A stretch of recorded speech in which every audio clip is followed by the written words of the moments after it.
On DeRozan, and there's your Sports Center top 10 for the night, courtesy of Klay Thompson.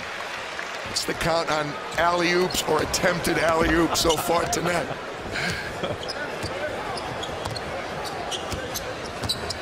There's Beal inside to Faried. Faried going to be back with the Denver Nuggets this year under the stewardship of Mike Malone, the new head coach. Plumlee, who's now a member of the Trailblazers, missing on that alley-oop. And Faried with the layup. Point forward, Kenneth Faried. Oh, that's what it leading is the break. now, huh? I think somebody told these guys there's an MVP award and maybe some cash up for grabs tonight. Plumlee over to Jones, and Plumlee with the putback. 5-point White lead with about 2 minutes to go here in the first half. The culmination of 3 days of USA Basketball training camp. The guys got together initially on Monday for a meeting and had a nice get-together with Coach Krzyzewski, who's had a chance to be like the uncle at the wedding, go around to different tables and meet everybody. But he's sending a lot of messages, and again, Klay Thompson with the little handle there. Let me go through the legs, come up with it, and soft finish. That time of the year, folks, the countdown to the college football season is in the home stretch. Join Sports Center on the road, bringing you a behind-the-scenes look from training camps, live from Alabama and Auburn tomorrow on Sports Center. And speaking of Alabama, DeMarcus Cousins, a native of Alabama, celebrating his 25th birthday today, PJ. So many of these guys, it's scary because these guys have established themselves as players. They've been in the league for a while, and you look at all the ages, 22, 24, 25. It's really amazing. A couple of successive missed alley-oops, and Plumlee shows him how to do it at the other end. I asked Cousins, hey, what'd you get for your 25th birthday today? He said, nothing. I said, well, what do you want? He said, I'll just get a W tonight. I don't know if I believe that. And he'd like to be on that roster going to Brazil next year. Now that's a present. Exactly. There's Faried, might have walked with it, and he did. Says one of our FIBA officials, Jose Carrion from FIBA Americas. Excellent official, goes deep as Kyrie Irving, and you know he is licking his chops. He wants to get back out there and be a part not just of this experience, but getting a chance to play healthy basketball again. Yeah, suffered an injured knee in the NBA Finals early in that series, and you could debate as to whether Cleveland or Golden State would have won, but it certainly would have been a little different if he was in the lineup. When you take two all-stars and all NBA caliber players off the roster, that can be a factor. But again, as you said, Golden State 83 wins. That was a juggernaut. I don't know that it would have made a difference. Oladipo with the 360 dunk. And speaking of Kyrie Irving, he was the most outstanding player of the FIBA World Cup last year, scored 26 points in that championship game. The guys from Serbia are still looking for him. 6 for 6 from downtown. He was outstanding. Well, it's not like we're hurting at the forward spot or the center spot, but you talk about being overloaded. The guard spot is amazing. Kenneth Faried says, you better come out and guard me. Draymond Green let him fire. And that's the end of the first half of play. A very quick first half. And it's a 67-60 lead for the white team. Stick around, folks. Stay tuned after these messages. We'll join Doug Kazarian in the studio with a lot more. And welcome back, everyone, to the USA Basketball Showcase presented by Nike. Las Vegas, aglow at night. 7-point lead for the white team. They had 5 players in double figures. Mark Jones courtside along with 10-time USA Basketball assistant coach PJ Carlesimo. Mark Stein joining us in just a bit. Impressions of the first half, Coach? Better basketball than I expected, to be honest with you, Joe. Obviously offense, very little defense being played. The blue team at least shot the ball well. White struggled to make three-pointers. They didn't attempt. There's only 4 free throws attempted, so that tells you how much defense is being played out there. But I liked it. It was up and down. The conditioning was pretty good. I don't think Tom Thibodeau or Monty Williams are exerting a heck of a lot of You don't see a lot of offensive. No, they're just happy. Let's take a look at tonight's Star Watch, brought to you by Samsung. Some interesting plays Victor Oladipo in the pipeline for USA Basketball with a dynamic move here. And this might have been the highlight of the first half. Klay Thompson through the wickets on DeMar DeRozan. And Blake Griffin, who would have ever thought, Coach, that we might see him on a SportsCenter not top 10 at some point? Well, maybe in August. You're not going to see that during the regular season. He'll be flying a lot higher.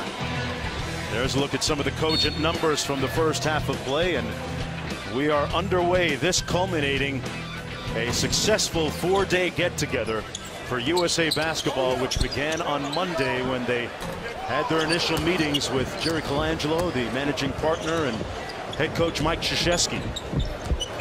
A couple of days of successful workouts, and the scrimmage to end it all off until next year when they circle August 21st, the potential gold medal game for the Rio Olympics. And this should be showtime. Not missing that one. A little more elevation that time for Blake. You know, Mike Krzyzewski, I think he got, as he normally does, he got as much accomplished in the meetings before practice. And the video, the films they put together for the players, showing some of the past success, showing some things, stressing exactly what you said. The target is August 21 in Rio, and they want another gold medal. And they start reinforcing that thought right now. Faried with the lob up top for Drummond, who couldn't cash in. A whistle and a foul underneath. And great part of the night, we are wired for sound with the players.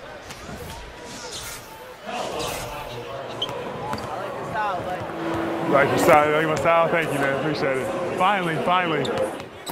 Oh! Thank you. I thought you were supposed to let me dunk. Not quite. Oh.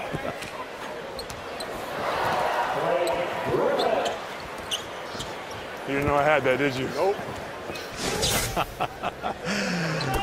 Blake Griffin, funny guy. And, you know, PJ, you talk about a guy who's had his opportunities in USA Basketball both times as Cousins lets one fly long. Griffin has had injuries that prevented him from participating. But what do you make of his future with USA Basketball, and how does he fit? Well, I think he fits in, again, because of the athleticism and because of the fact that he can play close and he can play away from he can get out and he can guard people away from the basket. It's just the depth is the only problem. I think going forward, is he going to be a member of some USA teams? I don't think there's any question about it. But this one next year is, to me, going to be very interesting. Jerry Colangelo talked with us about that. You got Melo and LeBron, potentially 4-time Olympians, the first time that's ever happened for the United States, and potentially 3-time gold medalist. CP3 closing in on his 3rd Olympics. So you still have some guys, early 30s, a couple of those guys, a Melo, a LeBron, a CP, but so many guys in their early or mid-20s who are going to be a part of that pipeline going forward. And I think Blake will be a major contributor. Faried missing the jump shot. The absurd thing is that there are going to be multiple All-Stars like Blake Griffin on that slam.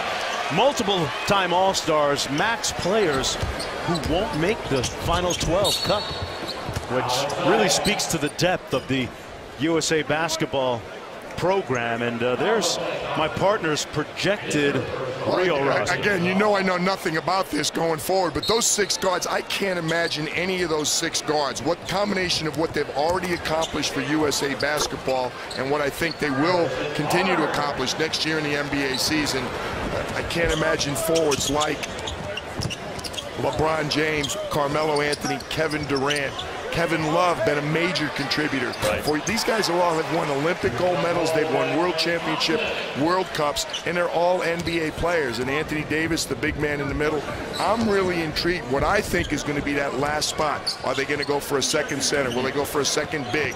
A Dwight Howard, a DeAndre Jordan, a Drummond, a Cousins, or do they go smaller with the Faried, or do they want another defender, a Butler, a Kawhi Leonard? There are so many critical decisions to be made because, again, it's going to come down, and I think who's going to play against Marc Gasol, because Spain is still the next best team in the world. You think they're number 2? Yeah, they're ranked number 2 in the FIBA rankings. They still are. And who's going to match in that front line? You can put Marc and Pau Gasol, Serge Ibaka.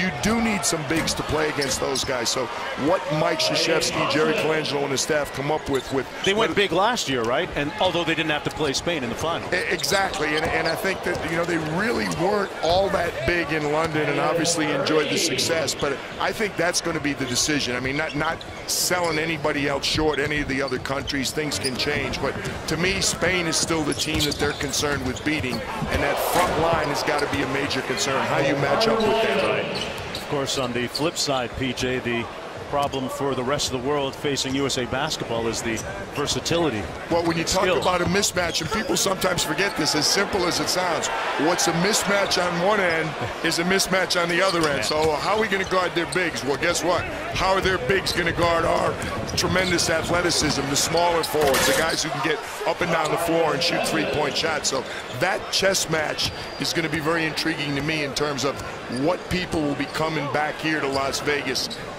next July and getting ready to pack their bags for Rio. All part of the intrigue moving forward. Here's Blake Griffin, a 3-on-1 with Carter Williams and Cousins. Blake, showtime. Marcus Cousins running a screen. He just wiped out the defense. Left Michael Carter Williams and Blake to play 2-on-0. And referee Anthony Jordan calls a foul on Blake Griffin. Blake is actually protesting. I think.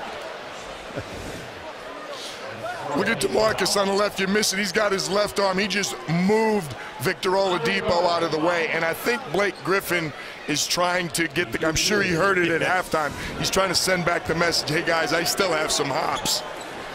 We saw him in the first half get hung on the rim as Andre Drummond knocks down the free throw. It was a defensive play. He blocked himself. There was.